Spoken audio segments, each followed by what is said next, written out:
It's now 3 o'clock, ladies and gentlemen, and welcome everyone to this meeting, this July meeting for the rural city of Wangaratta. Now, Clause 24 of the Governance Rules provides the following. This public meeting is being recorded to improve access to the meeting for our community. The recording will be published and will be retained by Council in accordance with Council's legal obligations. As a visitor in the public gallery, your presence may be recorded. It's my privilege to respectfully acknowledge the traditional custodians of our wonderful country. We give our thanks to all our ancestors whose vision, determination, innovation and resilience built our prosperous, inclusive and democratic country. We acknowledge that we are the proud inheritors of this legacy, and we accept the challenge to continue to nourish and nurture our communities. And we pledge to work to implement and enhance opportunities for the benefit of future generations, our children and their children into the future. The opening prayer. Almighty God, we humbly ask Thee to bless and guide this Council in its deliberations so that we may truly preserve the welfare of the people whom we serve. Councillors, are there any apologies or granting of leave of absence? The confirmation of the minutes, there's a recommendation that Council has read and will confirm the minutes of the scheduled meeting of 24 June. Would someone like to do that? Councillor Fuller? Someone like to second? So councillors, we have a recommendation that's moved by Councillor Fuller and seconded by Councillor Benton. Are we all in agreement? Thank you. Item number 8 is the conflict of interest disclosure. Do we have anyone who has a conflict of interest and wishes to disclose that particular point? No?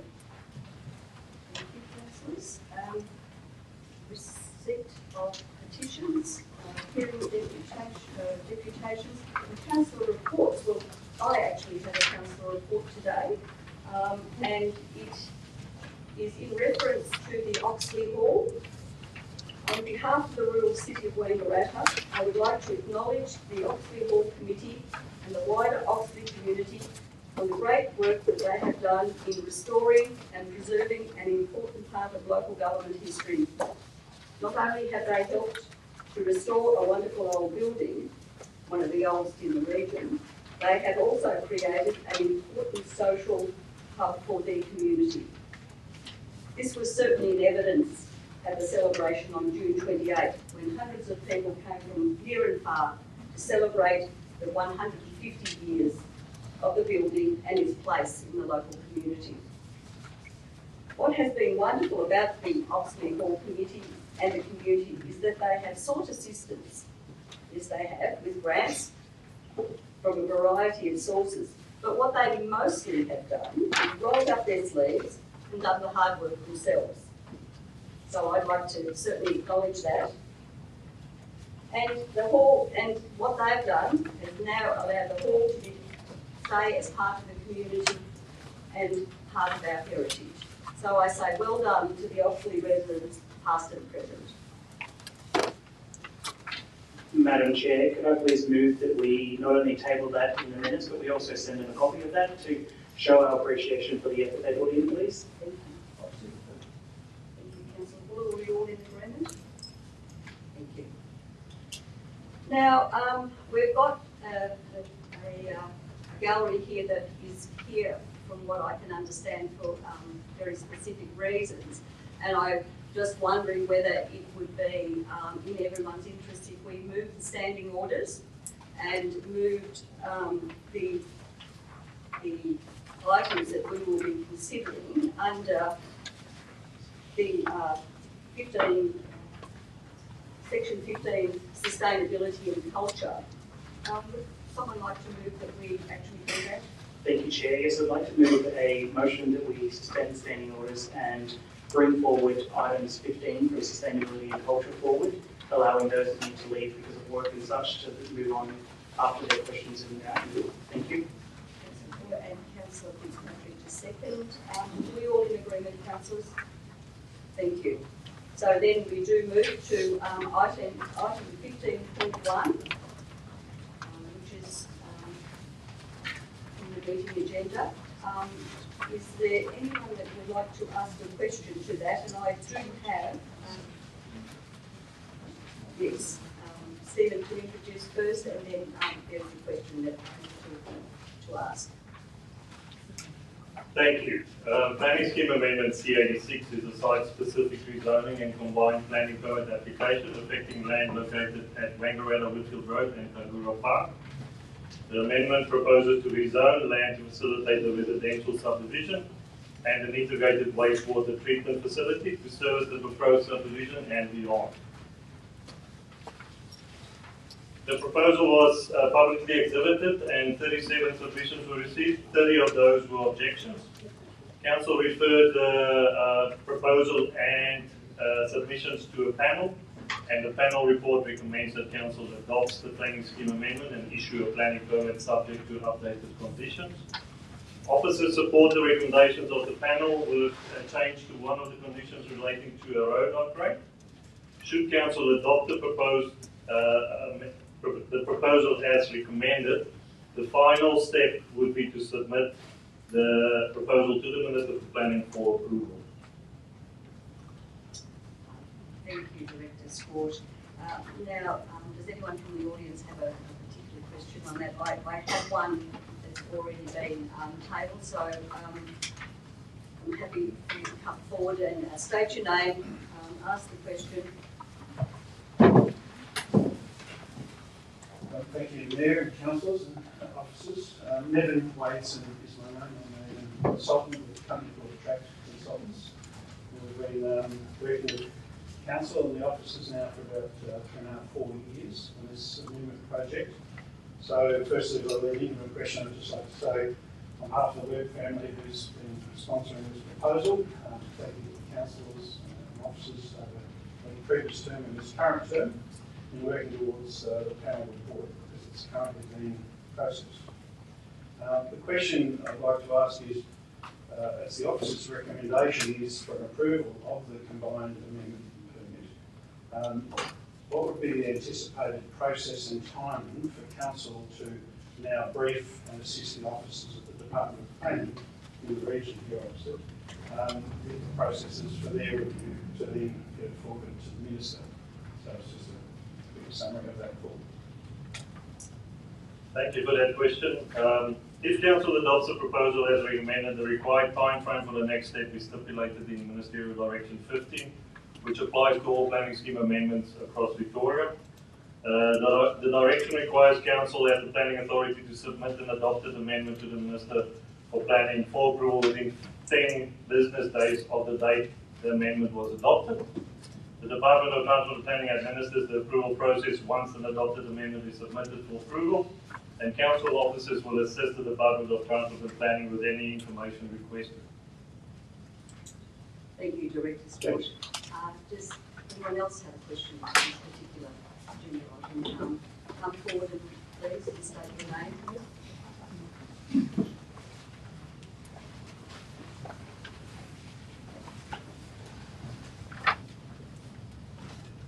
Colin Henson, one of the objectives to this current amendment. My question is to be answered by show of hands from the councillors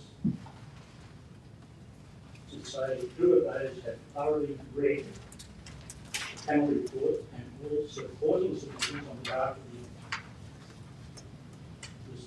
the objectives in order to meaningfully consider the diverse community perspectives on this proposal before deciding on the agenda item 15 here today. Well, I would say that all councillors have read the particular report and the submissions, and we've been in consultation with the community over a long period of time. So everyone's read the planning report. Yes. than what's on page 55. Will you tell me what's on page 55? It's a green building.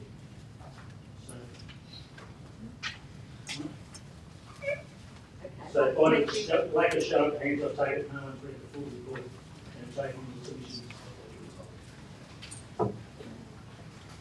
Okay, thank you for your question. Is there any other questions to this particular item?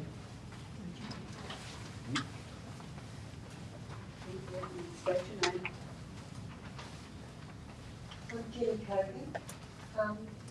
In reference to option 3, which is to abandon the amendment, which council officers have not recommended, that rationale states that doing so would be inconsistent with council's earlier support to authorise the consider the amendment, and it would represent a waste of resources to abandon the proposal at this stage.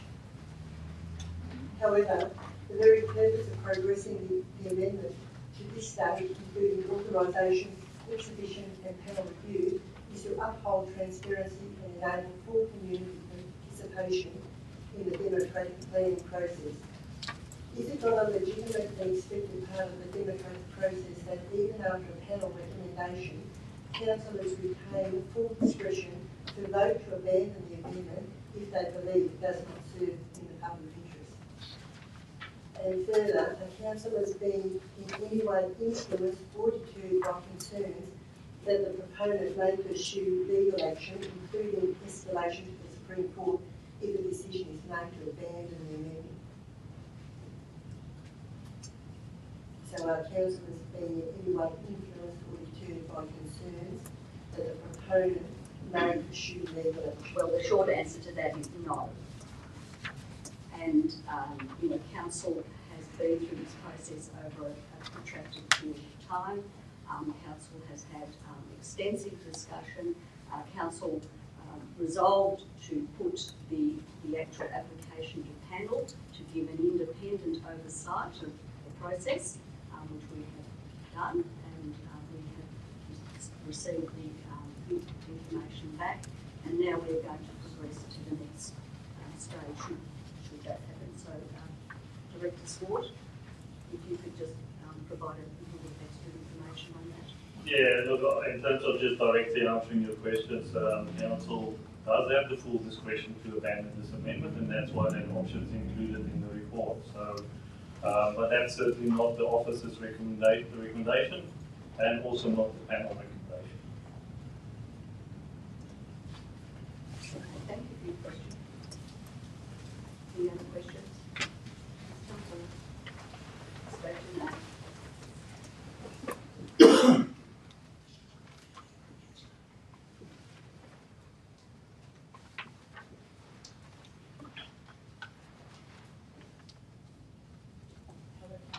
My name is, Excuse me, there's a button I did just press that. No, you actually turned it off. Oh, it was the other way around before, apologies.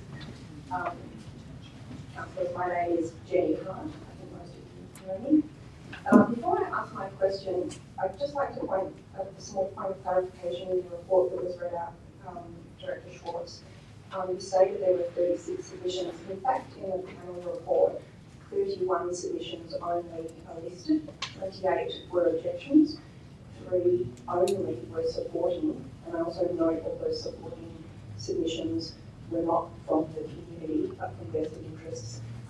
So I'm not quite sure where the figure of 36 comes from. It might be mistaken with required referral authorities, which technically aren't submissions. So please correct the record on that matter.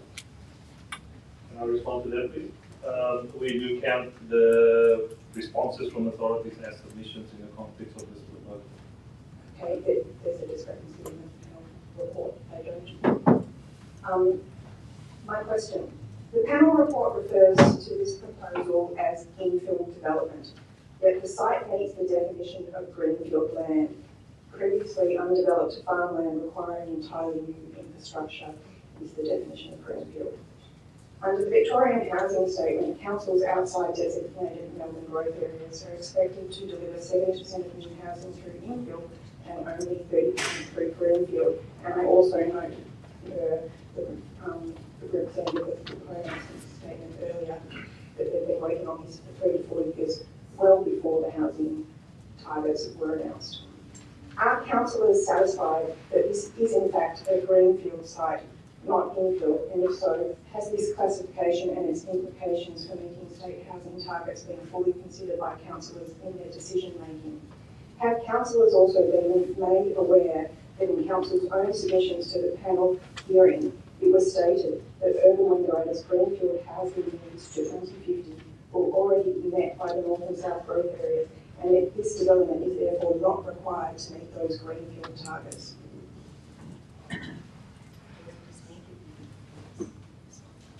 Yeah, sure. The way the panel describes this as an infill site is not within council's control.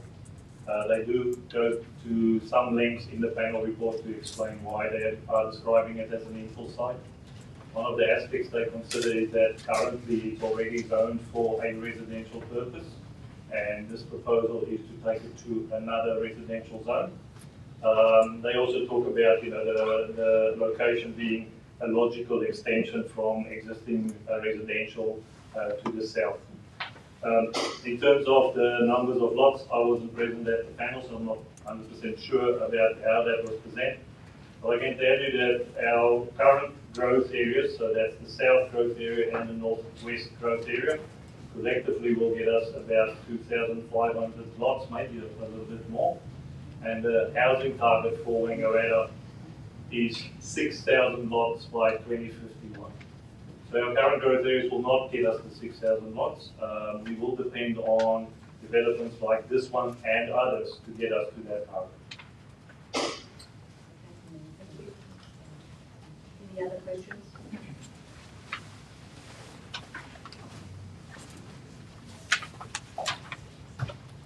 Good afternoon. My name is Julie Anderson and I'm also the proponent has defined to consider using treated water from the Wangaratta wastewater management facility to irrigate the open space within the proposed 233 lot subdivision, or to return it as grey water service to the ferry lots that generate that water. The councillors believe that the greater net community benefit lies in continuing to direct this water to limited external uses, such as Takura Park and the adjoining private Peaches Road School, or is it in using it to support public open space and gardens within the proposed development where the resource originates? Where does the public interest long-term benefit truly lie in this decision, and how does it align with key priorities in the Community Vision 2045 around the care of nature and cost of living and affordability, which that proposal returning water would enhance? Thank you. Director Steele. Remember the question. Thank you for that question. I think from right from the get-go, when we started talking about this proposal, we were seeking not just a development that would benefit the landowner, but also something that would benefit the broader community. And that is the reason why it's a combined planning scheme amendment and planning permit application, because we wanted to make sure that the proposal for the integrated wastewater management facility is connected to this development. The reason why that's important to note is that that integrated water management facility is the thing that will deliver broader community benefit in a few ways. One way is that it will facilitate some housing supply in the shorter term. Secondly, it will provide sewage services not to just this development but beyond this development. So it will provide additional capacity for around 100 lots beyond this development. And then the third part of that is the irrigation water that will be produced by this facility. That irrigation water will then in turn be used on sporting fields in the immediate location to enhance sporting fields, including at the school. So that's what we were focusing on, that broader community benefit. I guess it's certainly possible to also use that water in other ways, but that's what is being proposed at this point. In terms of aligning with our council vision, in terms of looking after nature and also cost of living, having more housing supply on the market, certainly should help with the, I guess, the price of housing in Wangaratta. And the second thing is the impact on the environment of this proposal has been thoroughly considered by the panel as well and through the application material. And it's been found to have minimal impact and not unacceptable impact on the environment. Thank you. Are there any other questions?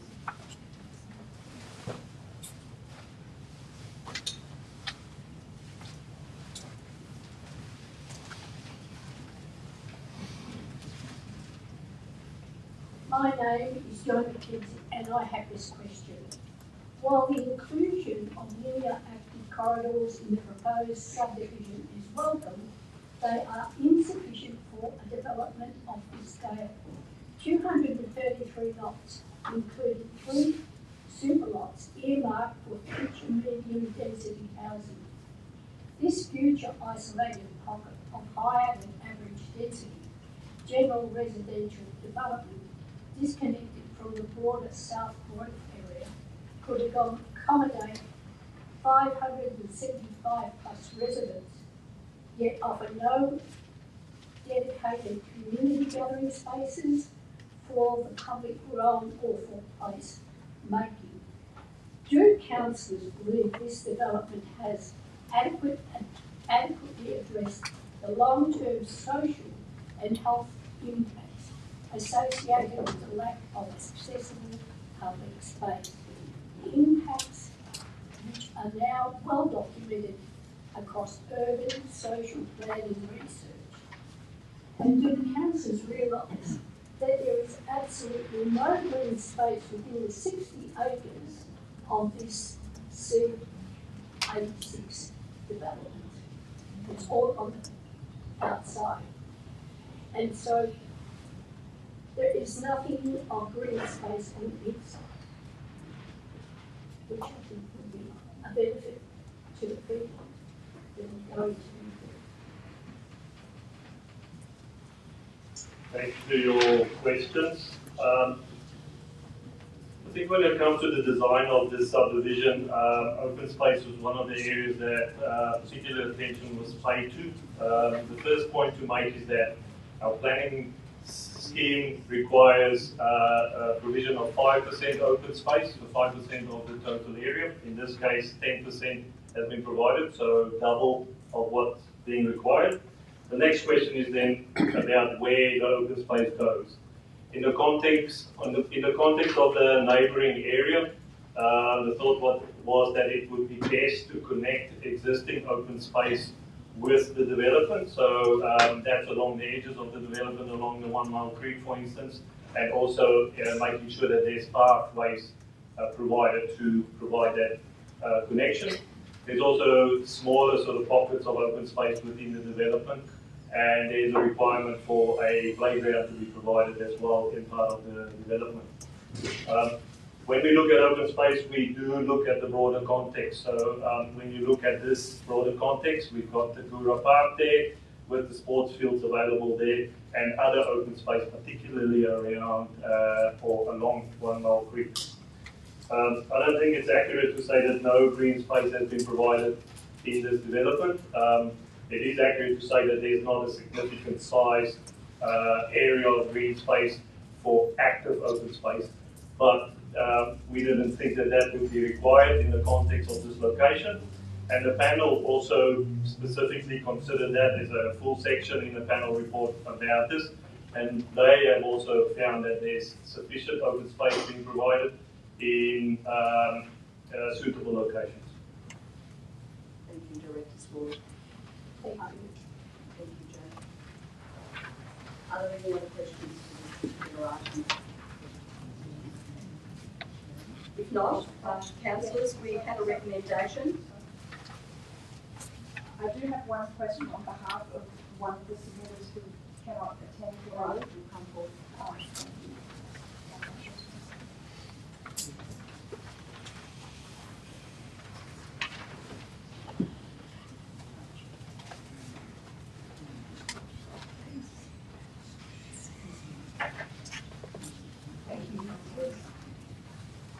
question is on behalf of Ms. Sharon Gendy, who was also a submitter to the panel hearing. Unfortunately, she can't attend today. She's picking her child up from kindergarten and her family member has been taken to hospital today. The panel report acknowledges Ms. Gendy's concerns about privacy, trespass and erosion along the shared boundary of her property home as it is directly adjacent to the proposed subdivision's open space. On page 52, the report states that the landscaping conditions should be amended to provide for fencing treatments along the creek edge property boundary to restrict pedestrian access to the creek, minimise erosion and delineate the private property. However, the planning permit conditions do not clearly reflect this, and Ms. Gendy has requested that any fencing be constructed at the proponent's expense and to the satisfaction of Ms. Gendy as the affected land holder, not to the proponent's satisfaction. Will councillors advocate for this affected resident to ensure they are not left financially or practically disadvantaged in protecting their land and privacy? And Ms. Gendy has supplied the property bound title map, which she also provided at the panel hearing, and I have a paper copy if councillors would like to look at that afterwards.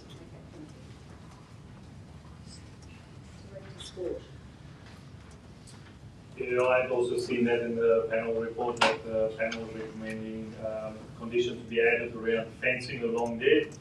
I had thought that those conditions have been added. I might need a moment just to see exactly where that's been added. Okay, well, can you take that on notice?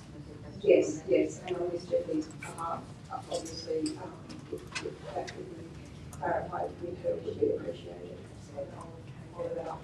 Thank you. Okay, if there aren't any other questions on this particular item, councillors, we have a recommendation. Would someone like to move, please? Councillor Bussell.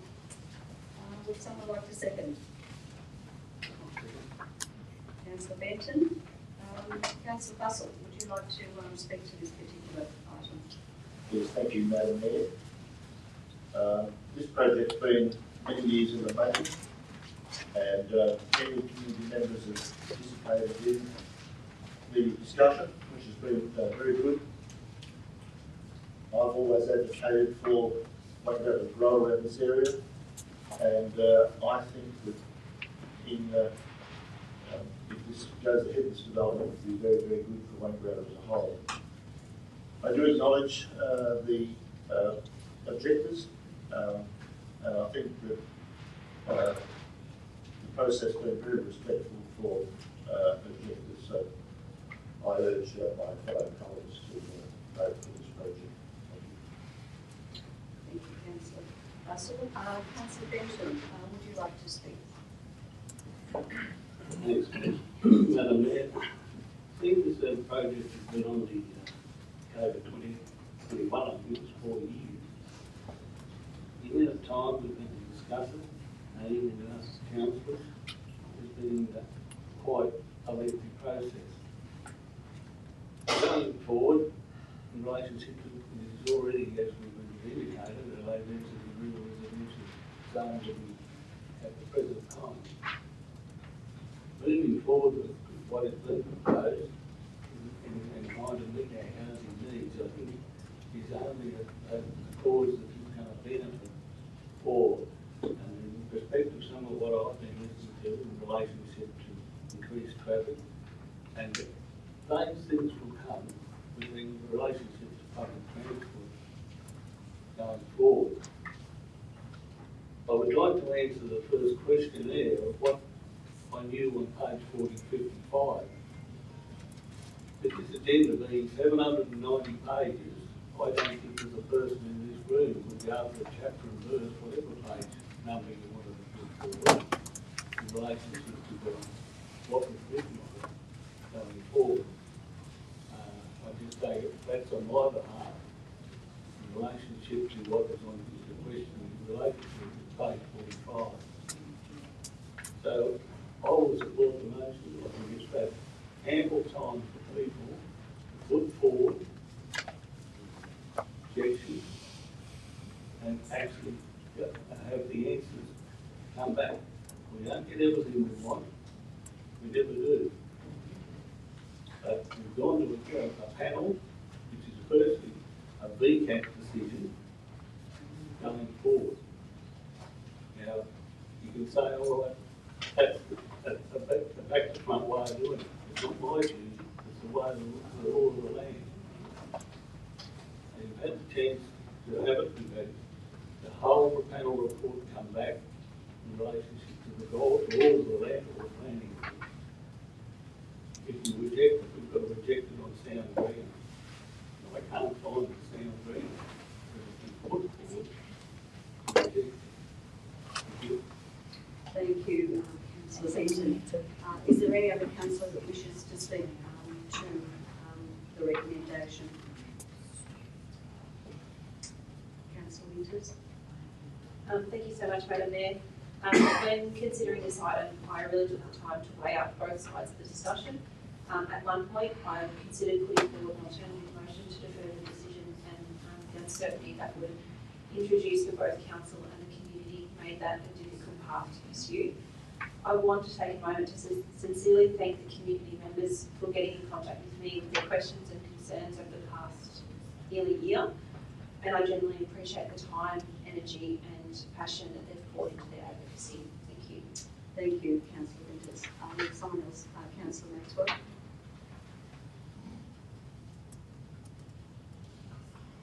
Thank you, Madam Mayor. I would like to acknowledge and thank everyone that has taken the time to come today, particularly given it is an enormous agenda. So just to address this development, I would like to actually acknowledge and thank June Anderson for sending forward an email last night outlining reasons why she and along with others felt that they would like to have this extended until our perhaps August meeting. That obviously raised further conversations and questions, and after I had those questions answered through very early meetings this morning and even discussions in relation to this yesterday afternoon that didn't come from June but of a whole from some of the experiences and questions that people had. I have to say I do feel comfortable that this is now going to progress. I think that council has a responsibility to listen to their community, but to also weigh up the pros and cons of decision making.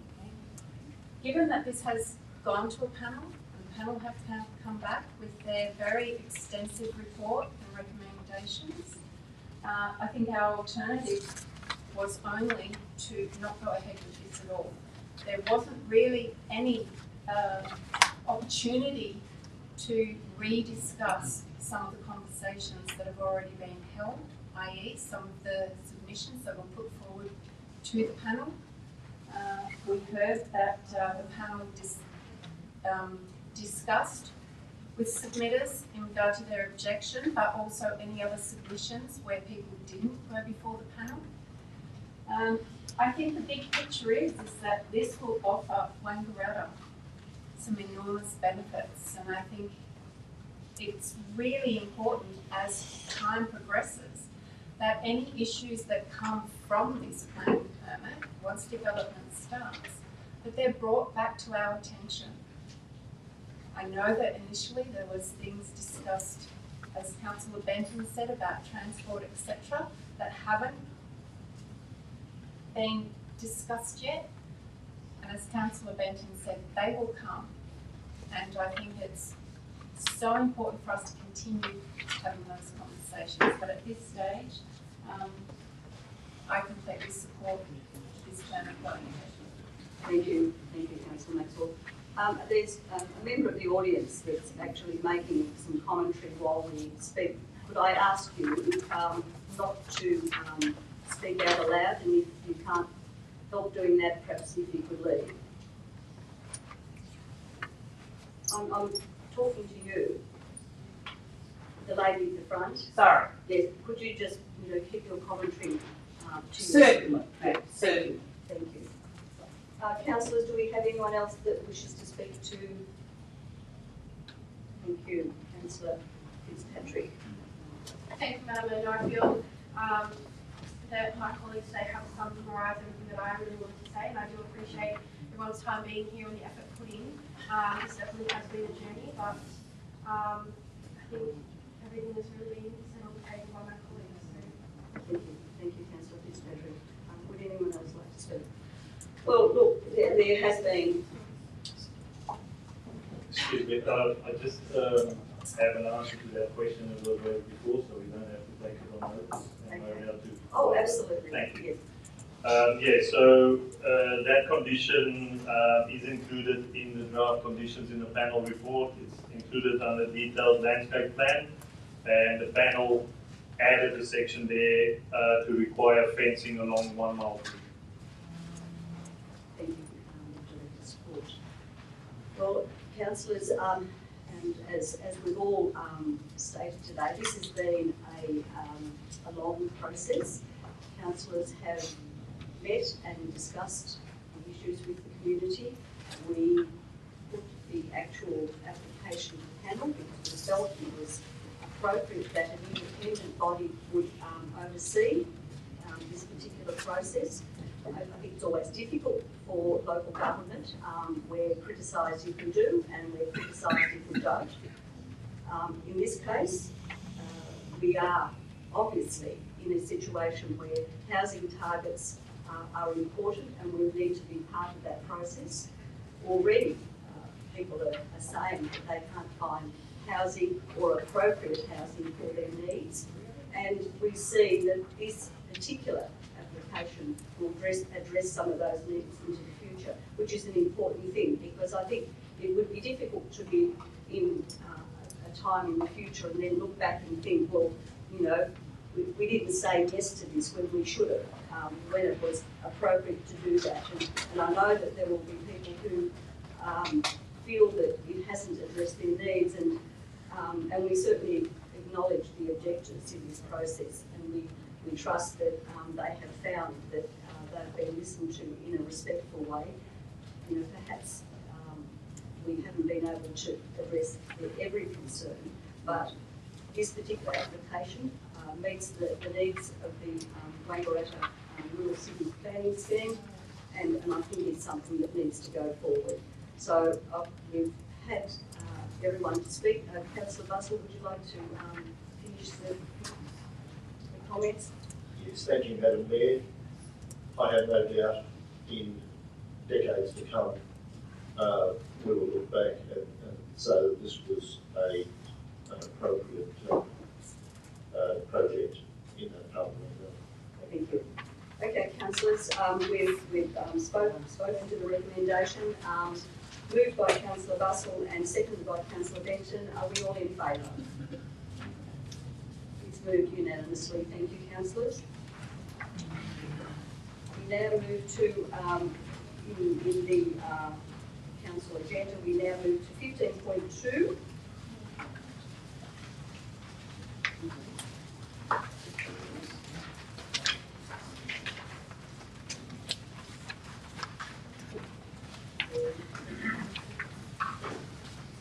Planning application, the rear of 28 to 30 Eli Street, Wangaratta, amendment to a permit for the use of land for a restricted recreation facility. Thank you. This item is to determine an application to amend the conditions of an existing planning permit at the rear of 28 to 30 Eli Street, Wangaratta, for a restricted recreation facility in the form of a fitness studio. The application seeks to amend 3 conditions in the existing permit relating to the hours of operation, number of patrons, and noise. Notice of the application was given, and 7 objections and 50 letters of support were received. Officers have completed an assessment of the application, including considering submissions, and recommend council approve the application subject to amended conditions detailed in the report and associated attachments. Thank you, Director Sport. Just before I move to asking the audience if they have a question on this particular item, those in the audience who were referenced to 15.1, if you don't want to stay, by all means, you can leave the meeting now. Thank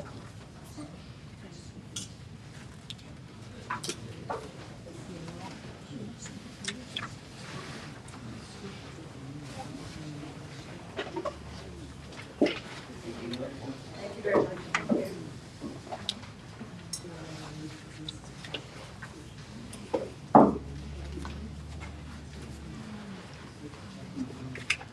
All right, the audience, we've already heard a summary from Director Swart. Is there anyone that has a question to this particular to this particular agenda item?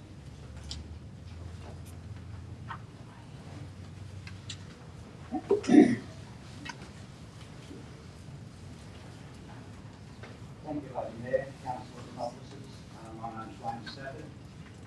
In particular, I'd like to ask the Director of Planning.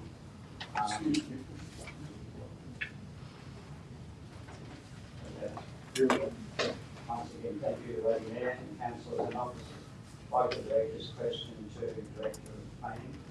I believe as part of the recommendation there is a condition or clause that talks about a monitoring system to itemise noise emanating from the business. Is that correct?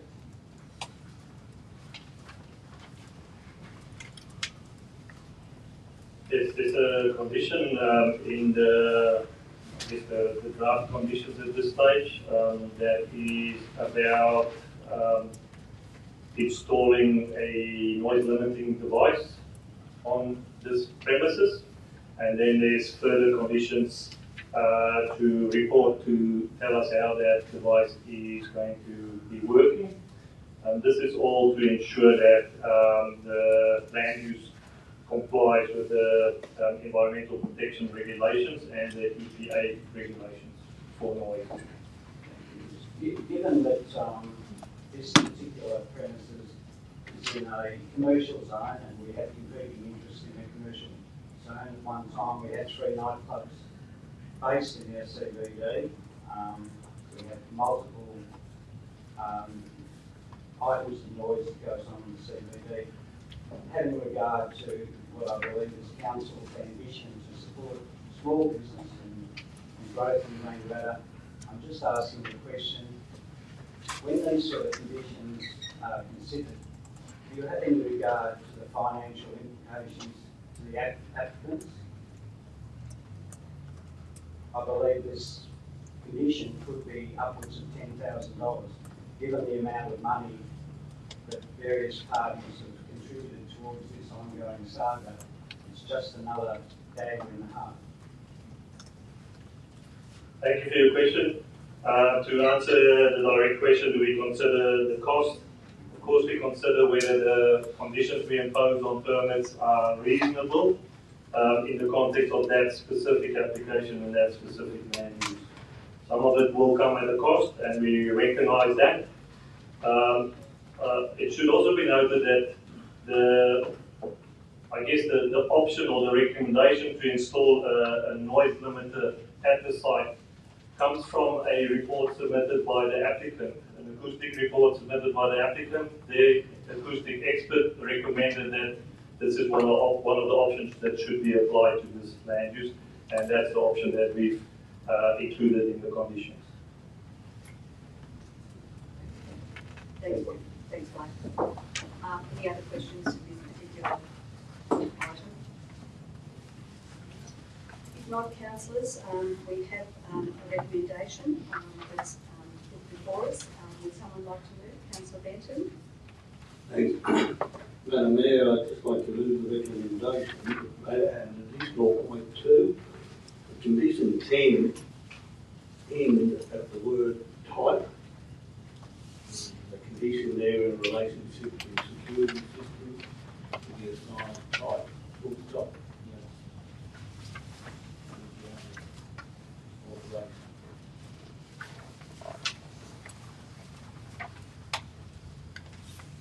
So did you actually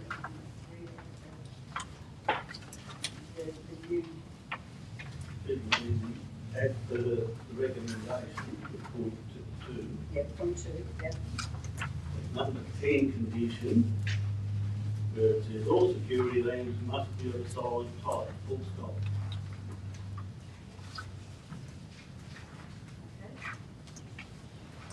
All right, councillors, we've got the two-part recommendation that, motion that Councillor Benton has put forward. Would someone like to second that?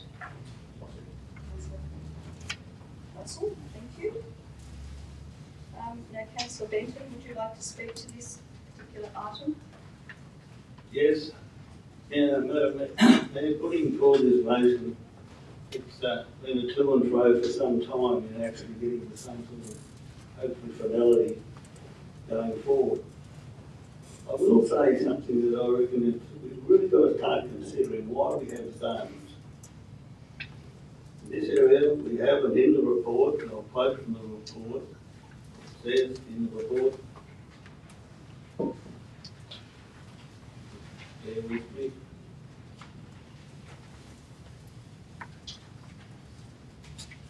To create a vibrant mixed-use commercial centre in a retail, office, business and entertainment community in the C1Z zone.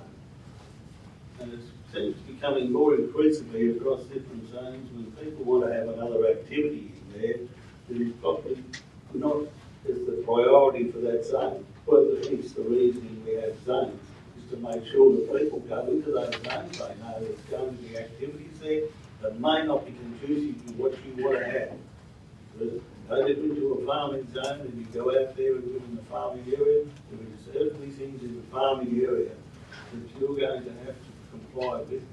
E.g., the noise, the farmers will start at all hours of the night doing their farming operation. You understand that when you go to live there, when you go to have an activity. Otherwise, we get to a situation where we keep putting conditions on, and continual conditions on to put fees. I just think at times we've got to just state why we have the zone. First up, if you're going to be in that particular area, you must be able to understand the reason for that is to be able to make sure our priorities are in those zones, and in the commercial zone will not be conducive in another area of the municipality. The other thing that I've been able to work out from this, and I've said it many, many times over my 21 years in local government, it's about time some of these agencies, if you're going to make the rules, you're going to have to start playing the game, or get out of it. And I'm really referring to the EPA here. They've got protocols, but they're using local government to be able to be with you or to enforce their recommendations. If you want to be in it, get in it. If you don't, get out. I know you've got to have guidelines and so forth from an agency, but there's too much of this sitting behind local government to make sure that we are the people that are going, because A, we're the responsible authority. If they want to be the experts in the area, they grab the level and work. So I'm still saying this, and I know it might sound a little bit negative, but I am still supporting this because the conditions that we have tonight is far less draconian and gives the applicants some flexibility to be able to work with that environment. And we've got something to measure. We have got things to measure now. We've got to work with, as I said before, the law of the land. The law of the land is the guidelines of the EPA, and we've got something in that to measure. Before we didn't have that. And the complaint, the applicant didn't have it, or anybody else in the community didn't understand it. At least we've got something now to draw a line across the sand to work with.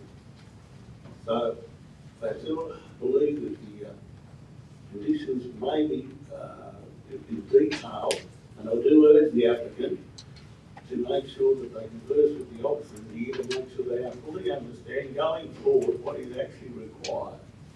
Because a lot of these discussions this morning, earlier this morning, with the planning director Schwartz is trying to understand some of this. So I would urge the applicant to make sure that he make an appointment to understand what is actually needed in the conditions going forward. Because they are fairly detailed and in some ways repetitive in nature.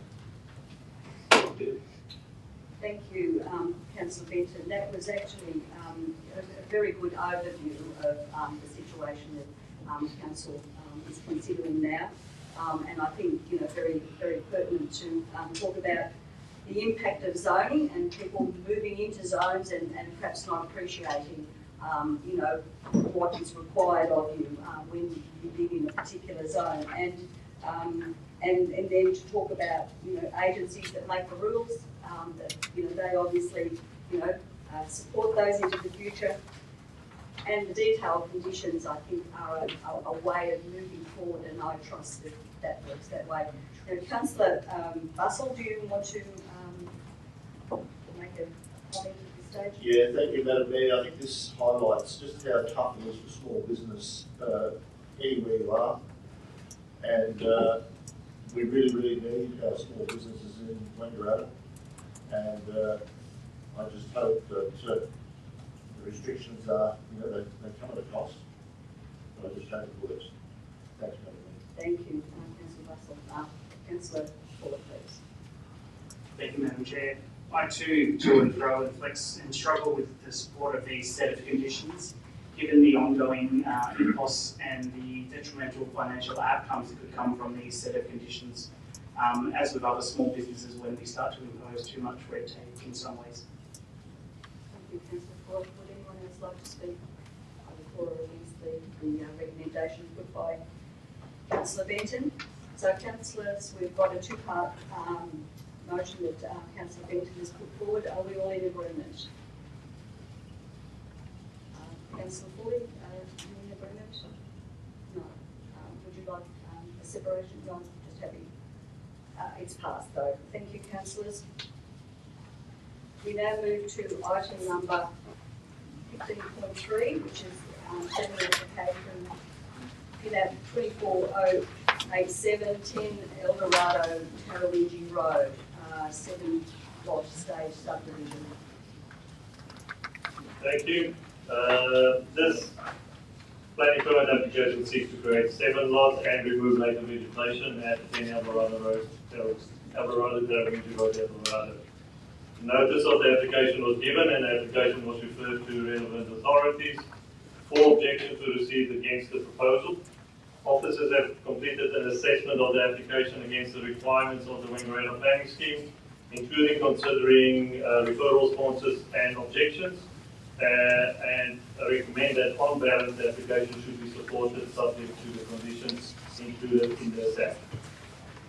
Thank you, Director Sport. Is there any question from the audience on this particular item? If not, councillors, we've got a recommendation. Would someone like to move that we accept that? Councillor Fuller, thank you. Someone to second? Councillor Benton. Councillor Fuller, would you like to speak to that? No. Councillor Benton. Well, yeah, I'd just like to say the comments that I think it's rather conducive to the area out there. The lots are rather large in that township area, and I think it would be rather a good development for Eldorado. Thank you, Councillor Benton. Would anyone else like to speak to that? And I think I certainly reiterate Councillor Benton. It's in keeping with the development that already exists in the township of Eldorado, and it will, we hope, enhance the livability of that little community into the future. So, councillors, Councillor Fuller has moved the recommendation. Councillor Benton the second. We all in favour. Thank you, councillors. All in favour. We now move to item 15.4, which is the Arts and Culture Advisory Committee membership appointments. Director Swart, your voice must be getting very hoarse by this stage of the day. I'm just getting started. Thank you. There are 8 vacancies on Council's Arts and Culture Advisory Committee. As a result of an expression of interest process, Council received 9 applications to fill those vacancies. Applications were reviewed and considered against the skills matrix, and it's recommended to appoint 8 people to the vacancies as detailed in this report and attachments. Thank you, Director Sport. So, councillors, we have a recommendation. Would someone like to move? Councillor Fuller? Oh, questions for this particular item from the audience. No. Okay, Councillor Fuller. Thank you, Madam Chair. I'd like to move this recommendation and include the names of the people. be it Andrew Sinclair 3-year term, Bronwyn Garner 3-year term, Prue Noble 3-year term, Anita Morgan Cooper 3-year term, Josh Kane 3-year term, Rachel Blander as a returning member 2-year term, Deborah Kemp 3-year term, and Renee Pale 3-year term. Thank you, Councillor Fuller. Would someone like to second Councillor? Thank you, Councillor Winters. Councillor Fuller, would you like to speak to your motion? Just briefly to thank the outgoing members of the committee for their contribution to the conversation, up to and including Mark Rickle, who was a long-standing member of the committee and has since moved away due to medical and health reasons, and really appreciate all her contribution over many years to the committee. Thank you. Councillor Winters, would you like to speak? Thank you so much, Madam Mayor. I'd like to acknowledge there was a high level of expertise and experience among the applicants, which was amazing. However, it made it quite difficult to assess. I'm looking forward to working with the successful applicants in my arts and culture portfolio and as co-chair of the Arts and Culture Committee. Thank you. Thank you, Councillor Winters. Would any other councillor like to speak to this particular motion? It's been said, but again, to thank the people that actually put themselves forward to give their time to help council make better decisions in the arts and culture space. I've been involved in the particular committee over many years, and I really value the input that people give and the fact that they give of their time.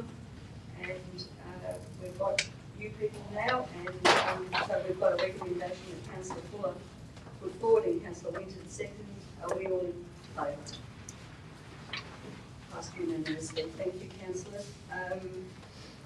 The last item in the list is 15.5, which is the local law number 1, community amenity. Thank you. After Council adopted a new local law number 1 at the June Council meeting, an error in one of the clauses was identified. This report seeks to correct this error by recommending Council adopt the attached local law with the relevant clause amended. Thank you, Director Swart. Would anyone like to ask a question on this particular item? If not, councillors, we have a recommendation. Councillor Fitzpatrick, someone to second, please. Councillor Fuller, thank you. Councillor Fitzpatrick, would you like to speak to this? Councillor Fuller, would you like to speak? If not, councillors, we now have the recommendation, which we pass it. Thank you. All in favour? Now we move back and we need to review the standing orders. Can I get someone to do that, please? Councillor Fuller? Yes, Madam Chair. Thank you. Move the motion to resume standing orders and return to 13.1 corporate and leisure items. Thank you. Someone to second? Okay. Councillor Russell. So, are we all in favour? Yes. Right. Okay. We now move back to the agenda 13.1, which is the appointment to council committees policy.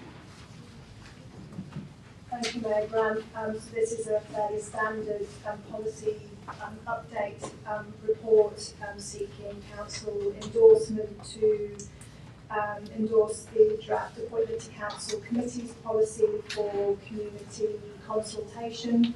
The policy has just been through our standard policy review cycle to identify any areas for improvements, and there's 8 areas that are listed in the report and the 4 recommendations on the screen. Thank you. Thank you very much. Are there any questions on this particular item? If not, councillors, we have a recommendation put before us. Would someone like to do it? Councillor Fuller? Would someone like to second? Councillor Maxwell? Councillor Fuller, would you like to speak? Councillor Maxwell, would you like to speak? No. Well, I mean, sufficient to say this is going out to the community for community consultation, and I certainly invite the community to provide their feedback. I mean, we rely on our community to keep us up to date with what they're thinking and feeling, and I've certainly in the last 12 months or more, heard a lot from our community, so it's important that we continue to have that feedback, and we certainly appreciate it. So this will be an opportunity for the community to again provide us with their view on what council is doing in the policy area.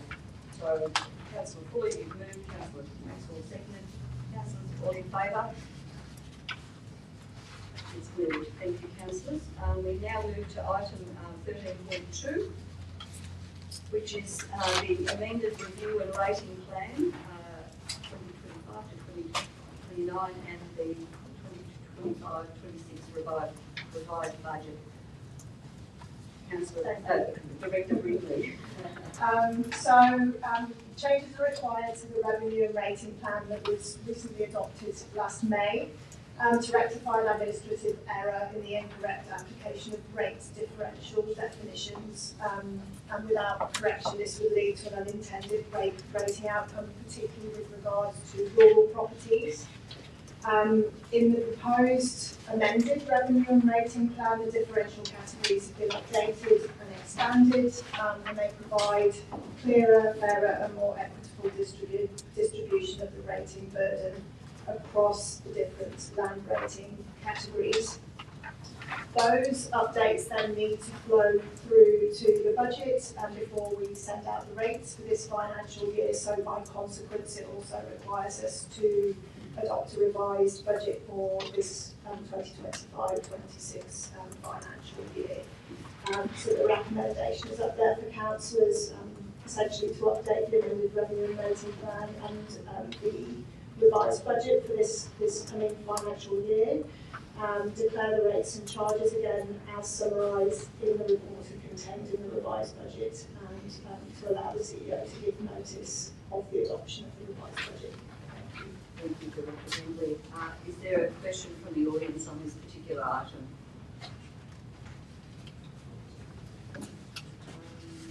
Councillors, I've got something to move. The recommendation for Councillor Benton. Someone to second. Councillor Maxwell. Councillor Benton, would you like to speak? I'd just like to reiterate what Director Ridley said that normally occurred. It was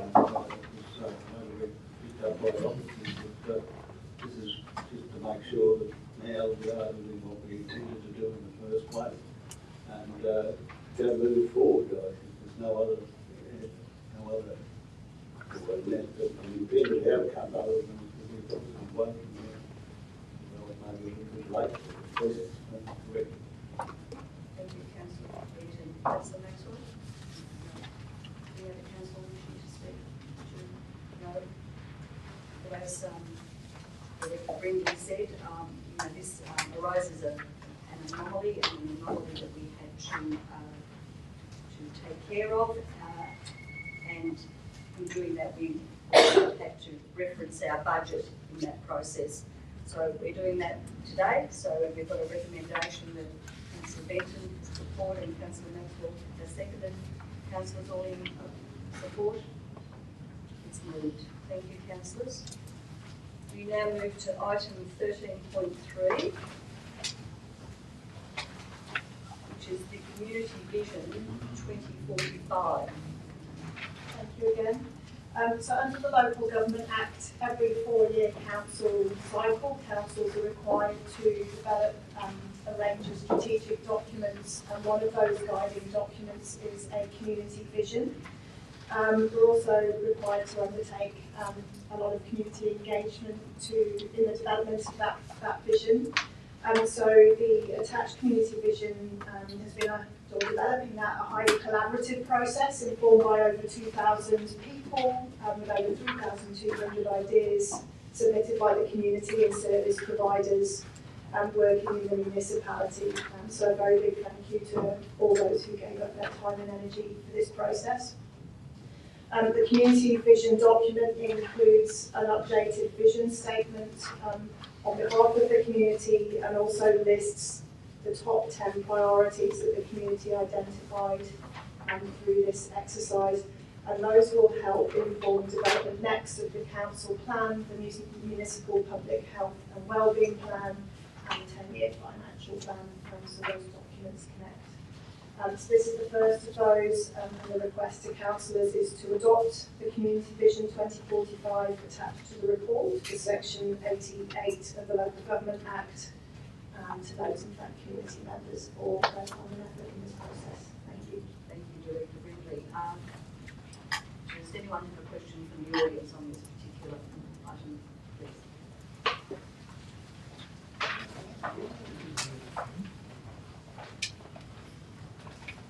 Sandra Ball.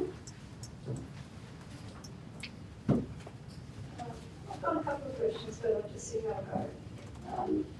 I'm asking how is producing a 16-page document on the proposed 2045 community vision a good fit when it's been stated in the documents that I've come across around this process that council received very clear messaging that the previous vision statement should be shortened and simplified. So couldn't we let the words speak for themselves and just have the vision statement as a standalone paragraph? Because it seems to me a vision statement shouldn't need pages of explanation. So much of the report, the 16-page report, is already covered in the 100-page community engagement summary report that accounts that you as councillors have already adopted at the May Council meeting. So the crux of my question is, would council consider adopting the community vision statement, which the public actively contributed to, as a standalone vision for Wangaratta going forward, without the need for the attached community vision report? Well, the vision does become part of our council plan, so I think the intention of having that document was to, I suppose, put that vision out there to the community in a way that they could focus on. But I'll get Director Brindley just to provide some additional information on that. Yeah, thanks, Cassandra. I think some of the councillors wouldn't necessarily disagree with you either, to be fair. Part of it is about forming a public record, so that background information does keep there with the vision statement, you know, the context of the significant community engagement to show, I guess, the validity of that vision statement. And you're right, I think the vision statement does stand on its own too. The other part in the document is that summary of the community engagement and those 10 priority areas that will then further inform the development of the council plan, which is why we've included them.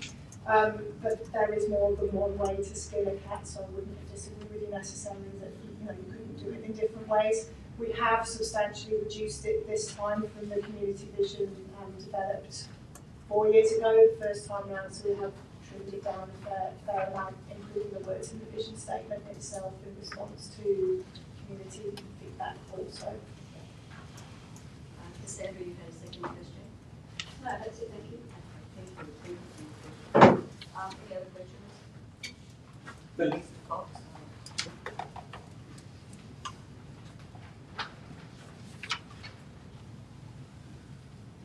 Oh, it's already on.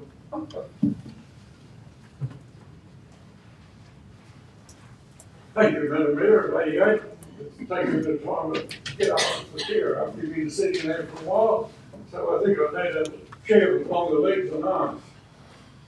And Mayor, on communication, I would like to ask you, would you be in favour of giving all of the councillors a letterbox? An Australian Post letterbox, which they are the only person who has a key to it.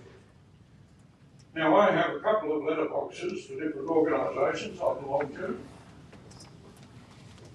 Are we having a chat across here, or are you listening to me? Point of order. What's this got to do with the vision what this is statement. It's to do with me getting in touch with you. I cannot get in touch. Do you want to leave my question?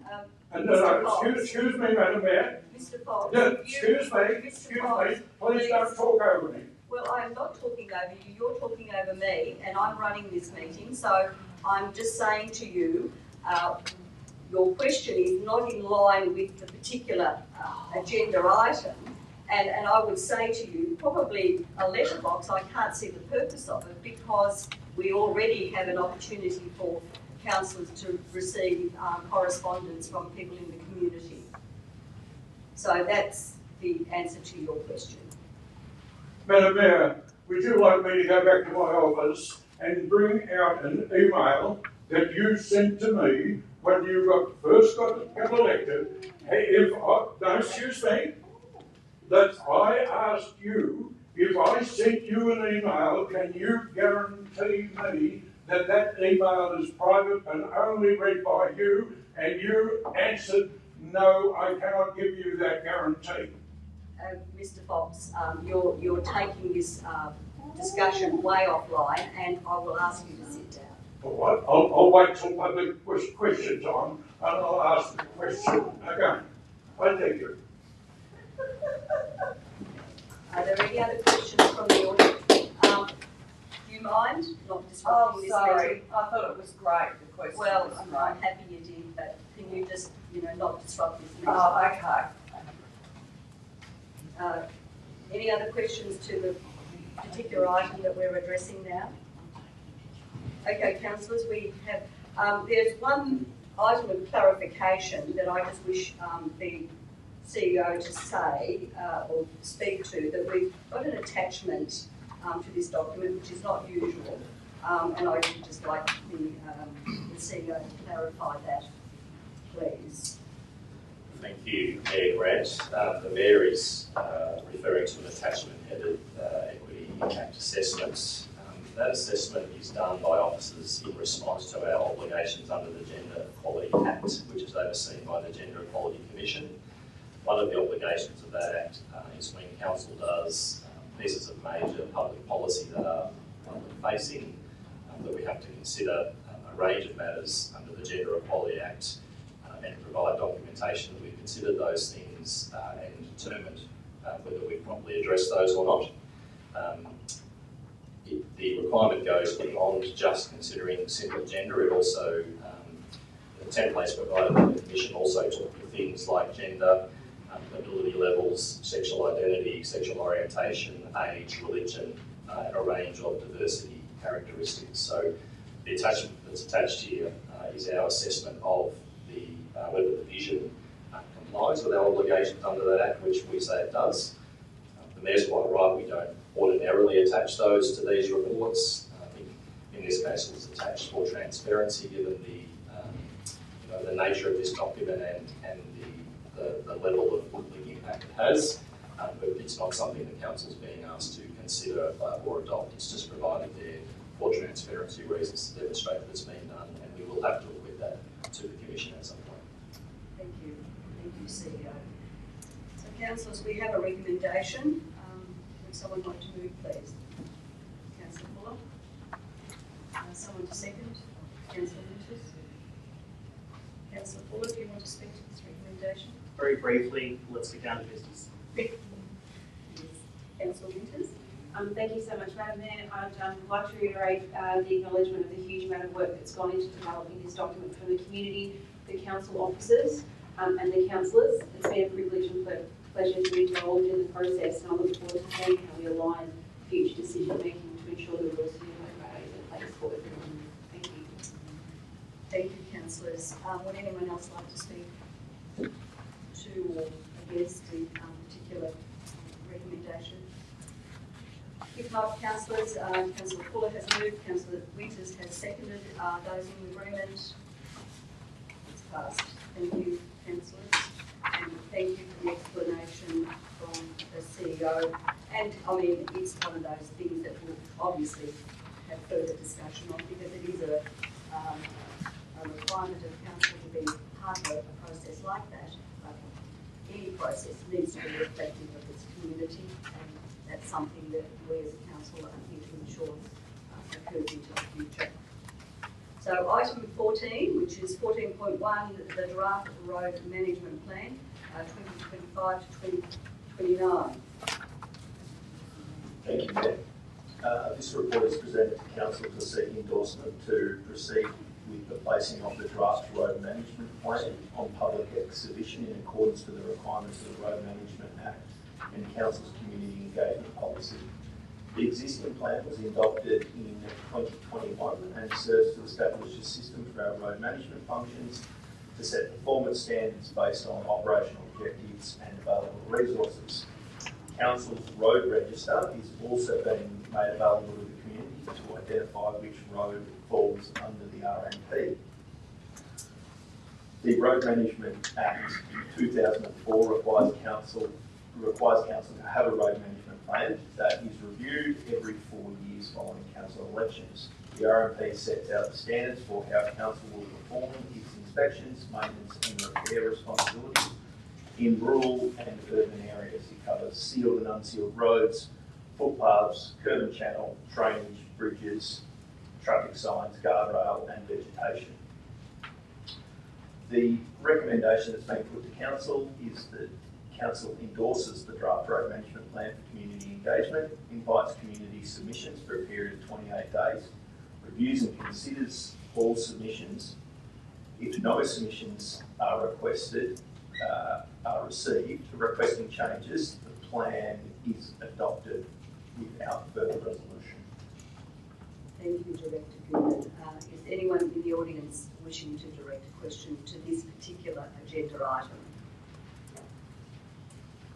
If not, councillors, we have a recommendation before us.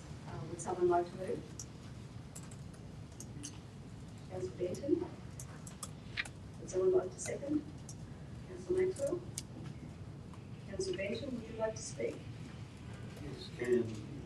Mayor, I'd just like to put on notice that these going out for public consultation, and particularly in rural areas, I'd like to converse with particularly in the CFI area, probably help to me in the audience here, but to keep themselves conversing with this, to go forward, to come back and make any recommendations that they feel so we can be considered within the 28 days. Thank you, Councillor Benton. Councillor Maxwell, would you like to speak? Thank you, Madam Mayor.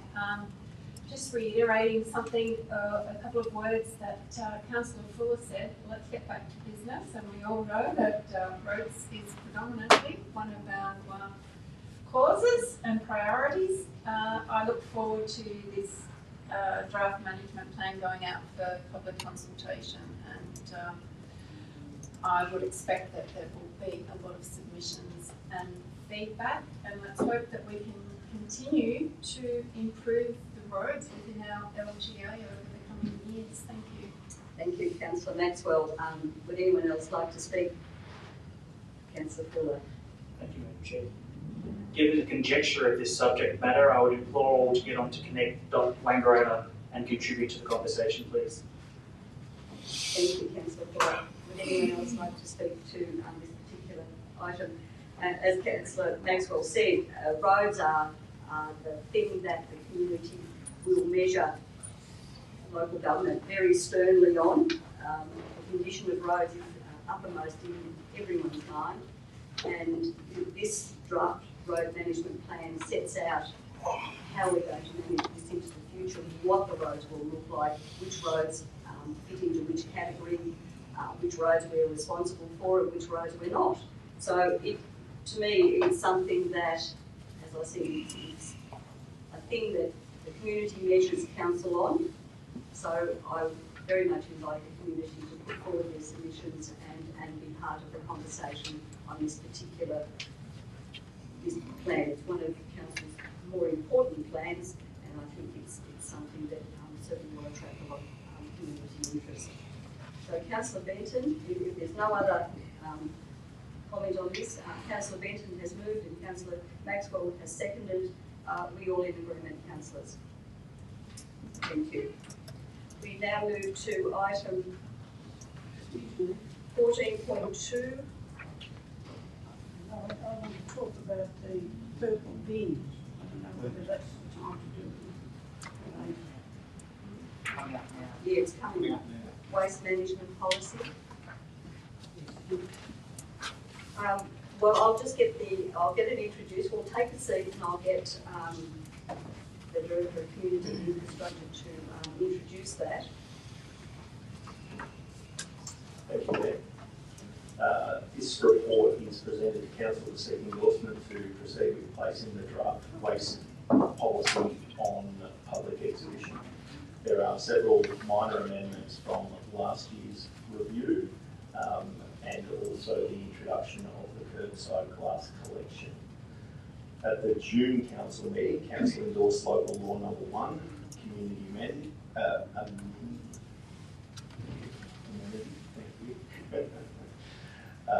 And adopted the waste management strategy policy at the back of that. Due to the timing of the community engagement under local law, that engagement was completed before Council made the decision to roll out the glass collection service, and therefore we are back to amend our waste policy. The recommendation is that Council endorse the draft waste management policy for community engagement, invite community submissions, review and consider all submissions, and if no submissions are received, requesting changes to the plan adopt without further resolution. Thank you, Director Goonan. Now, we've got someone from the audience that wishes to ask a question. If you would state your name, please. My name is Cooney O'Keefe. I live at Respect Retirement Village, where there are 153 houses, and currently each one of those is going to receive a purple bin, which we don't want. With the houses are mainly occupied by single people, not very many. We don't eat a lot, so we don't create any rubbish much, and it's very limited what you can put in it. So many bottles and jars. Peanut butter, other things all come in plastic containers. So we just don't need that much. The manager of Respect has rung the council a couple of times, but no answer, and there's been no reply. So I just feel that also it says in the paper you can email the council to find out more about it. But 50% of the people in the village don't have computers or are illiterate. Okay. And thank you, Cooney, for your question. Right. What about, it says, one here, it says, owners corporations of large multi-unit buildings of more than 8 units can negotiate the number of glass bins they receive. Yes. Now, can we do the same? Oh, you absolutely can, and I think I'm sorry that you've actually, that people have rung and you've not received a response. It is my understanding that, multi-tenement developments will have the opportunity of negotiating. It might be, rather than 153 bins, that you might only need, half a dozen or whatever it might be. But if I could just get Director Goonan just to... Excuse me. At the moment, for the green bins, there are 12 bins placed strategically, and that services all of us, and it does very well. Thank you. So maybe you could do the same with the purple bins. Yes. Because it's a waste of money. Literally, this year we don't pay, but next year we will. So it's all more money out of our pocket. So it's a waste of time for a truck to come along to empty bins, and there's nothing in them. So I'm saving ourselves money at the council. Thank you. Can we go and take that on board? Director Goonan, do you just want to add to that? Absolutely. Thank you for your question, Penny. Apologies if we have not been getting back to management at Respect. I will make sure that happens tomorrow. Absolutely, we will not be delivering it into every household, as you pointed out, for all the great reasons you've just articulated then. So it will be the same process as what it was for the green waste bins. So there'll be 10 to 14, etc. And we'll work that out with the management at Respect. Thank you very much.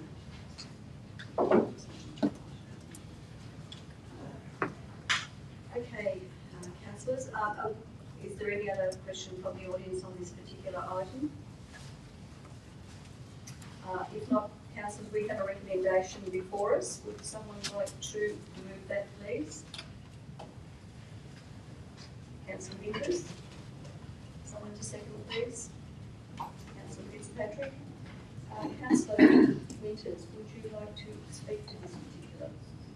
Yes, thank you so much, Madam Mayor. I'd actually like to ask a question just to clarify why the $5 hard waste voucher for residents who have been affected by natural or local disaster has been removed from the draft policy, and what will be the plan in its place? Yeah, so albeit it's been removed in its current form, it's been included as part of our hardship management policy, so that's a policy that sits right across council, so you will still be able to access it in the same way, you're just putting the right policy framework around it.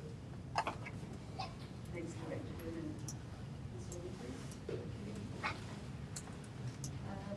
Councillor Fitzpatrick, would you like to speak?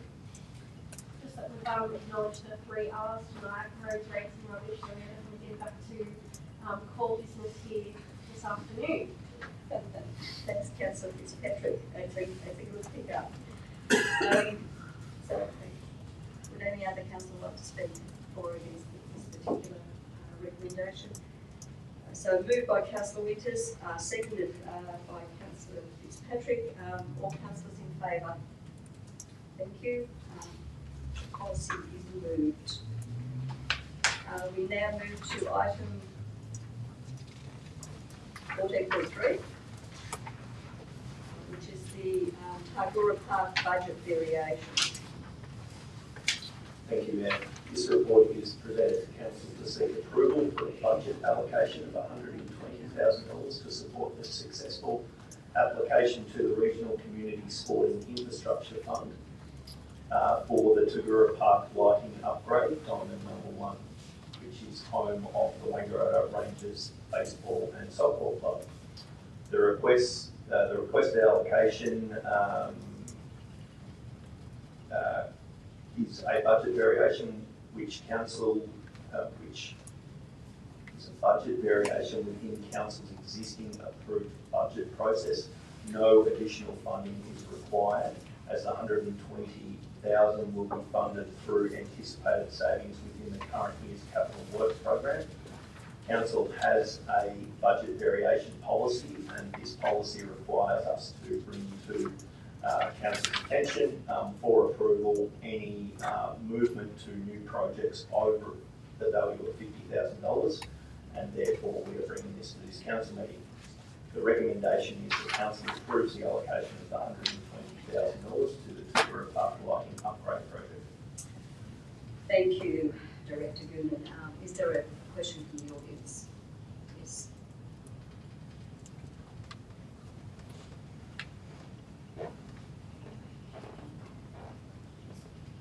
Thank you, Councillors. Jenny Hunt again.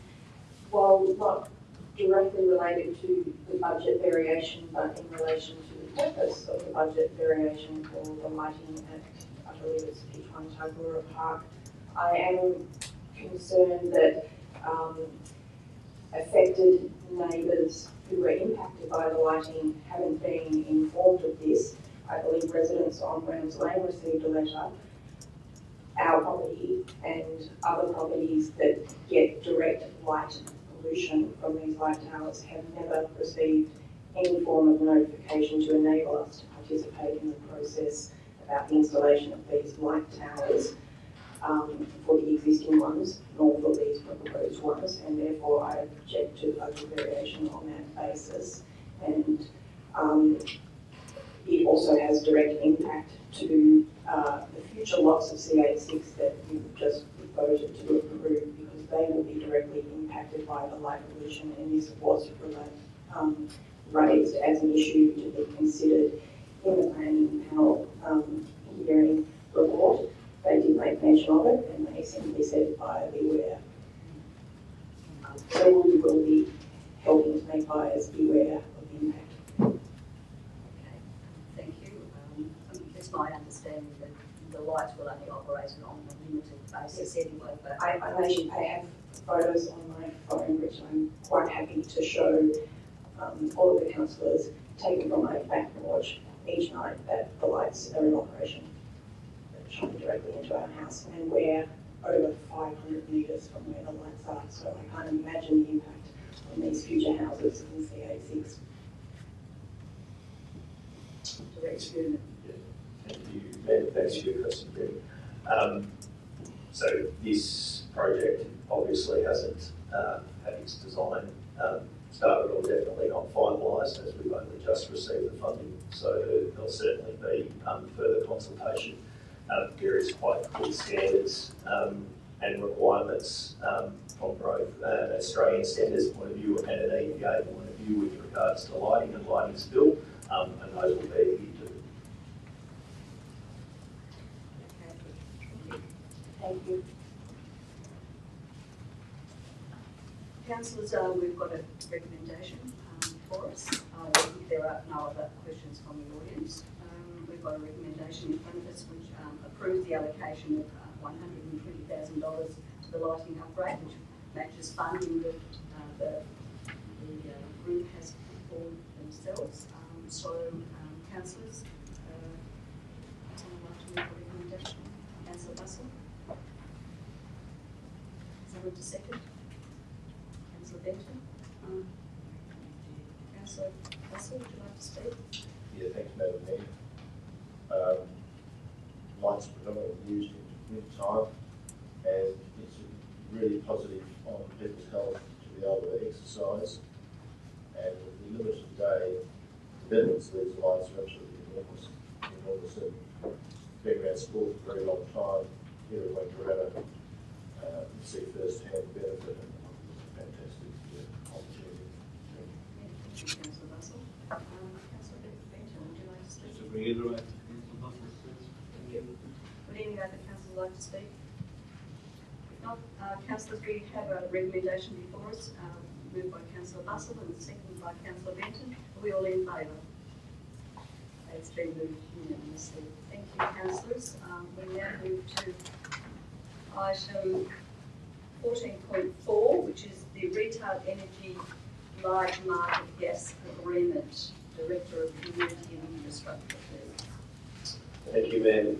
This report is presented to Council to award Procurement Australia's energy supply agreement for large market gas supply. This Council currently procures energy supplies through Procurement Australia contract panels. This contract is due to expire. In the preparation for this, Procurement Australia conducted a comprehensive tender process on behalf of member councils to establish a new energy supply agreement. The Wangaratta Sports and Aquatic Centre is Council's only facility requiring large market gas. The recommendation that is in front of Council is to award the Retail Energy Large Market Gas contract to Alinta and authorise the Chief Executive Officer to sign and seal relevant documents. Is there a question from the audience on this particular item? If not, councillors, we have a recommendation before us. Councillor Fuller, someone to second? Councillor Benton? Councillor Fuller, would you like to speak? No? Councillor Benton, would you like to speak? Because we need the gas, so we could have some sort of contract. You've said it all. Okay, councillors, we've got a recommendation moved by Councillor Fuller, seconded by Councillor Benton. Are we all in agreement? The recommendation is moved. Thank you, councillors. We move to item 14.5, which is our community grants. Thank you, Mayor. This report is presented to Council to approve community grant applications for the 25-26 year. Community grant program supports local projects, programs and events with community groups and organisations to enhance our social, cultural and environmental experiences. Community Organisations can apply for funding for programs and works to deliver outcomes from the council plan from a value of $1,000 through to $10,000. The total amount of funding for the 25-26 Community Grant Program is $166,000. The program received 78 applications with a total request of just over 450,000. This is the largest grant submissions that we have received to date, and I'd just like to thank the team who go through all of those submissions and assess them. They do a fantastic job, and also the community for submitting such high quality of applications. The recommendation is that Council approves the recommended applicants for the Community Grants Program, and once approves, discloses the successful applicants. Thank you, Director Goonan. Is there a question from the audience on this particular item? If not, councillors, we've got a recommendation, and I believe that Councillor Benton has got a revised recommendation. Revised motion will read the approves the recommendation of the applicants for the 2025-2026 community grants as per the confidential report. Once approved, discloses the successful applicants, and 3 allocates 5,000 per year until 28-29 to the Rotary Club, Wangaratta Community Grant. Okay, councillors. Could I ask you just to please keep quiet, unless you wish to ask a question? Oh, I'll have plenty of questions, maybe the next meeting. Okay, lovely. Yeah, lots of them. Yeah. Get ready, Irene. Yeah. Okay, lovely, good. Okay. All right, You've made it. we've got to. Yes, I can. So I need a seconder. Councillor Benton has seconded, has moved. With Councillor Maxwell. All right. Councillor Benton, would you like to speak? I just probably explained the reason for the 43 in this in relationship to what Rotary Park do in with that bracket. It's actually a 4-to-1 benefit to the community. We actually put $40,000 back into the community over the last year, and I think it's already in the course for that organisation to be able to continue. Otherwise, we have to curtail some of its other important engagements, include a lot of youth leadership, which I think we are leader of interpreting back, and the benefits to the community will have play for it to be their thought. Thank you. Thank you, Councillor Benton. You're absolutely correct. Councillor Maxwell. Thank you, Madam Mayor. I fully support the amendment that has just been put up in relation to these grants. Can I now speak to the grants themselves? Or is it over here? Are we going to, I thought we were going to, once it's approved, we've got to approve it.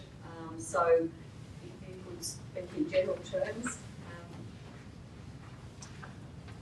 Thank you, Madam Mayor. I believe that the community grants are an exceptional way for our community members to provide vital services back to our community. And I also believe that this money is not handed out lightly, and there are evaluations required, and that money has to be included. So it gives us an opportunity to see how that money has benefited our community. Would anyone else, thank you, Councillor Maxwell, would anyone else like to speak for or against? So we, Councillor Winters. Thank you, Madam Mayor. I will be speaking against this amendment. I can't support the inequitable distribution of council funding because it goes against the recommendation. Thank you. We've had it moved and seconded. You can speak against it, Councillor Winters. Councillor Fuller. I too just want to acknowledge that the amount and the timing doesn't quite match what they need, and I'd prefer to actually refer this conversation, the amendment part, to a later point to ensure that we capture all their needs in the right manner. Thank you. We've got a motion that's moved and seconded by Councillor Maxwell. You can speak against it. We have a motion that we can vote on. We will take into account what you've said, and there's opportunities for further discussion. But we're dealing with what's in front of us, and it's been moved by Councillor Benton. So, councillors, the motion's been put by Councillor Benton and seconded by Councillor Maxwell. Those in favour? Carried, and Councillor Winters and Councillor Fuller were against. All right, councillors, now we move to, we're going to, yes. Yeah, yes, I think it might be easier, Councillor. You got them up? So, for the audience, but I'll just ask Councillor Benton to read them. Chestnut Country Board Recreation Reserve received $7,835 for the usage grants of Chestnut Ball. Memorial Ball received a electrical upgrade of $3,000, Joe Ritchie Community Group to improve the tennis court $6,455. University of the Third Age for safety chairs $2,959. The Alrider Senior Citizen indoor carpet bowl replacement match $3,000. Wangaratta Football and Netball Incorporated for a defibrillator is $3,495. Rita Valley Primary School Community Intergenerational Project in St John's $3,500. Moyes Tennis Club. Moyes Club scooping plan for upgrade $5,000. Whitfield District's Primary School 150th year anniversary $3,300. St Jude's Anglican Church Colorado reverse site recondition $3,075. Bunyan newsletter for Greta $1,500. Elizabeth Robbins School Sun Shade House for the Shade for the Treehouse $6,605. Edi Upper Tennis Club Pickleball Tryout Day $800. Wangaratta Obedience Dog Weatherproof Existing Walkway $10,000. Northeast Sports Club Maintenance $4,500. Eldorado Memorial Hall 90th year celebration $4,853. Northeast Multicultural Association Dwelling Festival of Light $5,000. Wangaratta Farm Club Equestrian Centre $10,000. Wangaratta City Football Club for water drinking fountain $1,943. Wangaratta Bowls and Sports Club a jacking pump replacement $5,353. Auskick Wangaratta Young Footballers $1,000. Hirrawara Indigenous Network for a community connection $6,000. Wangaratta Specialist School borrowing into our community was $5,000. Oxley Shire Hall concrete driveway and guard $8,000.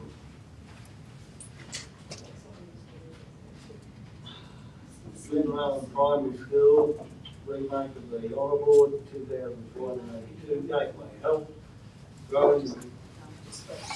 Can I ask you to please be quiet? I'm sorry, the mic will No, but I'm still hearing you, and if you wouldn't mind, please. I'm listening I trust you are. intently. Please. Gateway Health for growing recovery $2,145. Wangaratta Community Gardens road safe $495. Stingray Swimming Club all abilities $8,750. Littlewell Hall Park, Walland Park, Carrollton Park $2,805. Wangaratta Bridge Club replacement of an air conditioner $5,000. Wangaratta Target Arches, and assist New Member Assistance Package 3,899.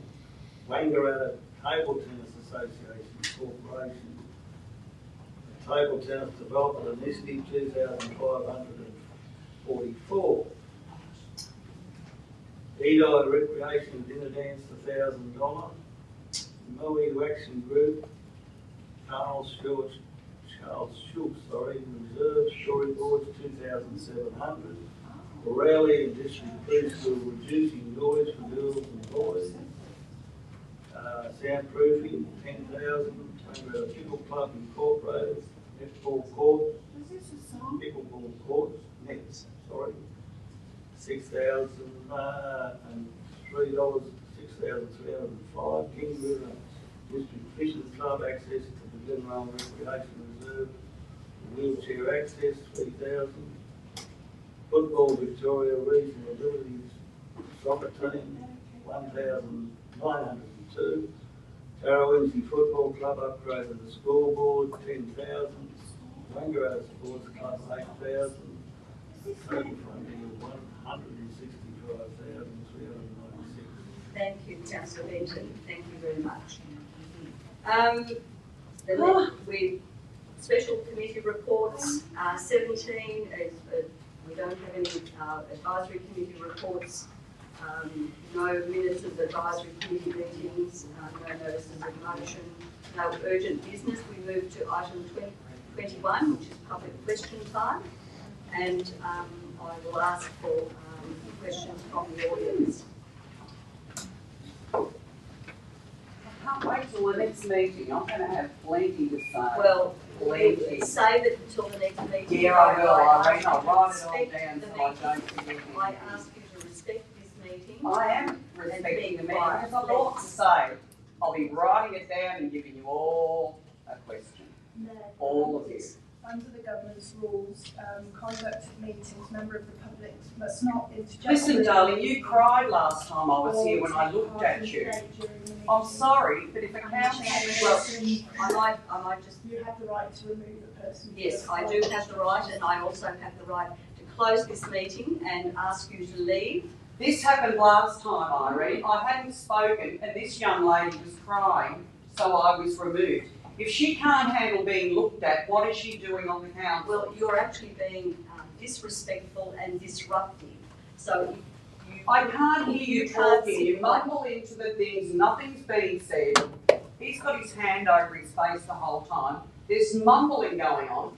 Nobody has given any eye contact at all the whole meeting. You've all had your eyes down. There's been no contact at all. You be quiet. You be quiet. You're not going to be here long, so you just be quiet. I now formally close this meeting and ask everyone to leave. Thank you. I'll be back next